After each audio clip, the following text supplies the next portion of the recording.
एबे देखिबा परवर्ती खबर। कार्तिक पूर्णिमा उपलक्षे श्री जगन्नाथ महाप्रभुଙ୍କ मंदिर में बेहेरासाही भक्तवृंद तरफ प्रतिवर्ष परी एही वर्ष मध्य अखंड नामयज्ञ अष्टप्रहर उत्सव अनुष्ठित हो जाइछि।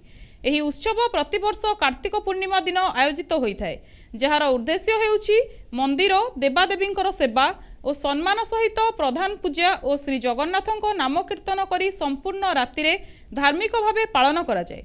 एही समय रे अष्टप्रहरर संपूर्ण दिन एवं राति रे अखंड नाम संगीत सुना जाए, जेउथिरे श्री जगन्नाथଙ୍କ नाम उच्चारण करा जाई विश्ववासी और साधारण लोक माने एथिरे भाग नै धार्मिक उत्सव मनाई थांती। एही अखंड नामयज्ञ संबलित करा जाइथिबा समारोह रे स्थानीय व्यक्तिगत और सेवार्थी लोक माने अनेक प्रसिद्ध धार्मिक प्रतिष्ठानर नाम संबोधित करिथांती। कार्तिक पूर्णिमा समय रे एही उत्सव जगन्नाथ मंदिर रे एक भक्ति उत्सव रूपे पालित होई धार्मिक पूजा और कीर्तनर आयोजन करा जाए।